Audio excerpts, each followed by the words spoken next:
Me diz uma coisa, você já se perguntou do que é formada aquela substância gelatinosa que fica ali dentro das células? Você já teve essa dúvida? Se você já teve, fica aqui comigo que hoje nós falaremos tudo sobre o citoplasma.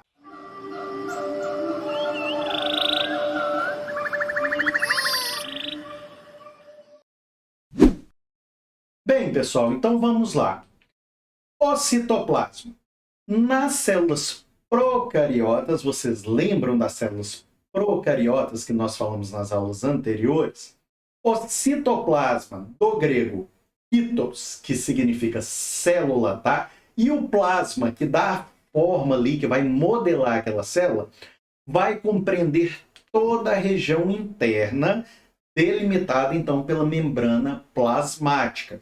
Então ali, ó, tudo que vai estar ali dentro, ali, ó, delimitando ali a parte, aquela partezinha transparente, gelatinosa, né? É o citoplasma. É ele que vai dar a forma, por exemplo, à bactéria. Aqui nós temos uma célula bacteriana, beleza? Agora, nas células eucariotas, que nós falamos também aí nas aulas passadas, a região compreendida entre a membrana plasmática e a membrana nuclear é onde vai estar o citoplasma. Então, seria essa membrana aqui de fora, que está meio alaranjado, vermelha, até aquela região lá dentro, lá, o amarelinho, tá certo? Então, ali tudo nós vamos ter essa substância gelatinosa. Tranquilo? Olha, quando observamos em microscopia óptica, tá certo? O citoplasma ele vai ter um aspecto homogêneo.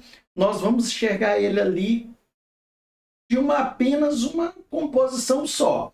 Agora, quando eu utilizo o microscópio eletrônico, nós vamos ver um monte de estruturas que estão ali ó, misturadas ali. E elas têm diferentes aspectos.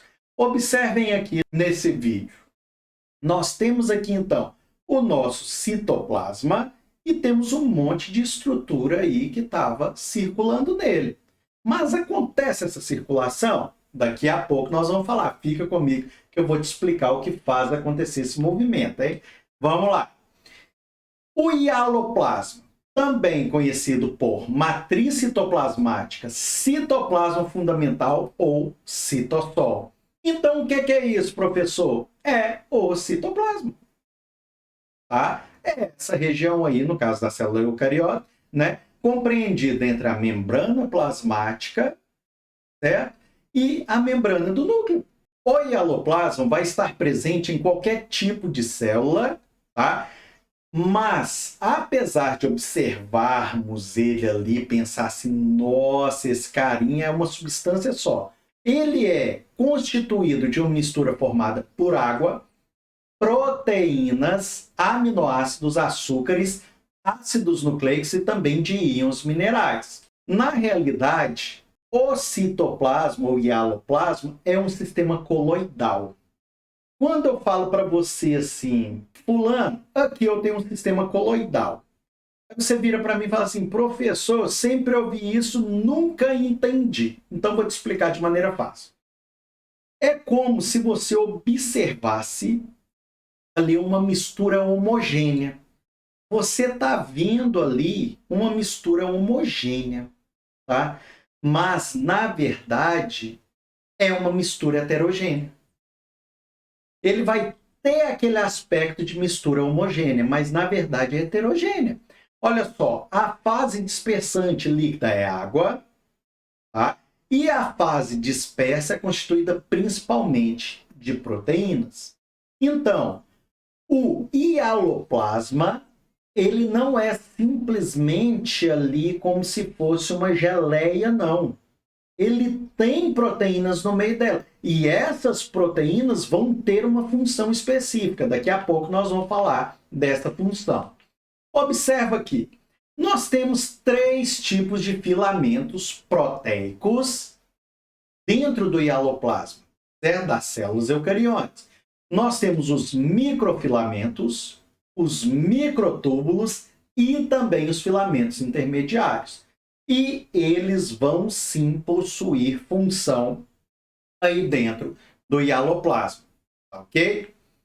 Vamos lá que vocês vão entender essas funções. Os microfilamentos são constituídos de uma proteína contrátil, que você já ouviu falar também em diversas aulas aqui anteriores. Vou deixar aqui um card para vocês também na descrição, onde que eu estou falando de actina, que é uma proteína contrátil. Sim, nós já falamos dela aí em outro sistema, hein?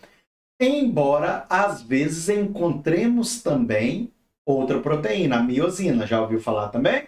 Pois é. Então, esses microfilamentos possuem actina e algumas vezes miosina. Agora, vamos lá. Os microtúbulos são constituídos de uma proteína chamada tubulina. Ok? Então, tubos são tubos, como se fossem ali pequenos caninhos, certo? Falando de uma maneira bem fácil para todo mundo entender. Observa aqui. Os microfilamentos, os microtúbulos e os filamentos intermediários vão formar uma complexa rede de finíssimos filamentos e túbulos entrelaçados interligados. Isso daqui vai formar o famoso citoesqueleto, ok? Observem aqui. Nós temos a membrana plasmática nesta imagem, temos mitocôndria, olha aí, nós vamos falar das mitocôndrias nas próximas aulas.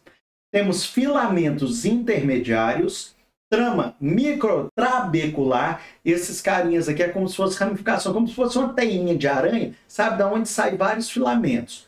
Nós temos microfilamentos, né? Os microtúbulos que eu falei com vocês, pequenos encanamentos, né? Temos os ribossomos. Ribossomo serve para quê, gente? Você lembra a função? Antes de eu falar qualquer coisa, deixa aí nos comentários para eu saber se você lembra, tá certo?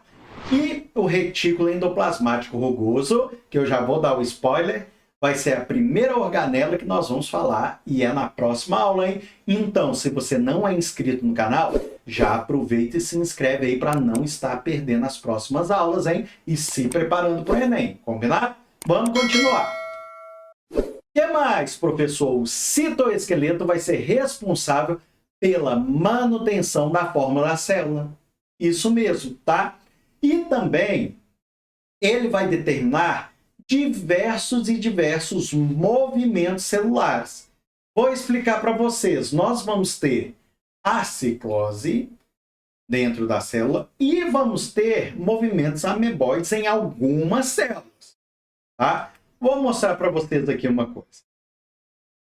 Aqui, vocês estão percebendo que nós temos as organelas aí mexendo, se movimentando? Isso não é à toa, não. Isso se chama ciclose. E isso vai acontecer por causa do citoesqueleto e também daquelas proteínas que estão imersas ali no hialoplasma. Então, elas que vão ser responsáveis por essa ciclose. Daqui a pouco nós vamos falar da ciclose também. Agora, presta atenção numa coisa. As células procariotas não possuem citoesqueleto. Ok?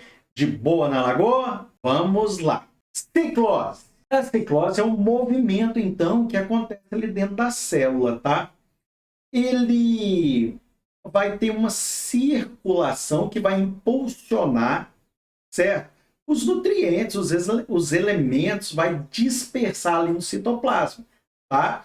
Então, tem uma contração rítmica daqueles microfilamentos proteicos. Lembra que eu falei com vocês que eles tinham uma função e função importante? Pois é. Esse movimento de circulação, observado notadamente em células vegetais, ajuda a distribuir a substância através do citoplasma, certo? Inclusive, existem vídeos aqui na internet mostrando a ciclose em vegetais. Ok? Presta atenção aqui. Nós temos uma célula vegetal. É claro que dá para a gente perceber que é. Primeira coisa, só bater o olho. A cor, já sabe, né?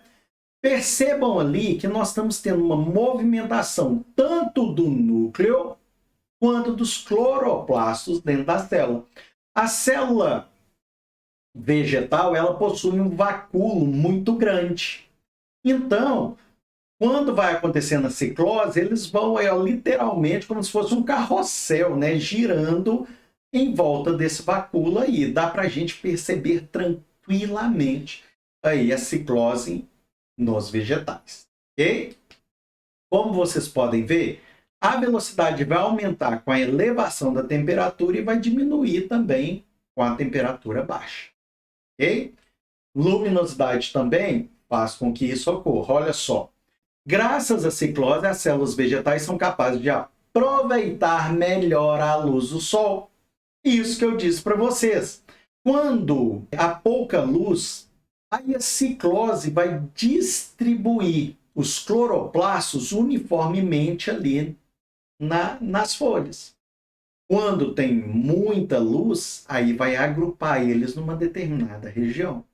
Então, distribui porque tem pouca luz para captar o máximo possível. Quando tem muita, agrupa isso tudo num lugar só e vem luz. Tá certo? Algumas células conseguem se deslocar através da formação de pseudópodes. Vocês devem ter visto isso, né? Que é um movimento ameboide, as amebas, por exemplo, né?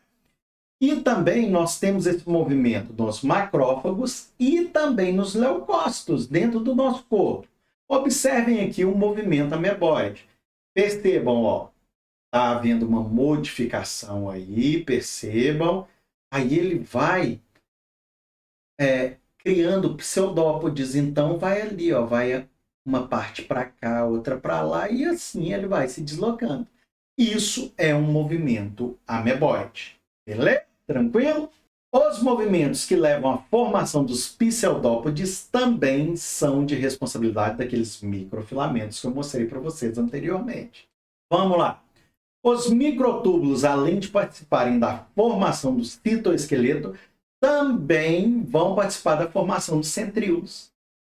Daqui uns dias nós vamos falar de divisão celular, hein? Fica atento, hein? Também participam da formação do fuso, da divisão celular e da formação dos cílios e também dos flagelos. Certo? No hialoplasma vão ocorrer importantes reações do metabolismo celular. Uma delas que eu posso dizer para vocês é a glicólise, que é a primeira etapa da respiração celular. Lá onde nós vamos ter a glicose sendo transformada, né, em moléculas menores de ácido pirúvico. E esse aí vai entrar posteriormente aí no ciclo e tal.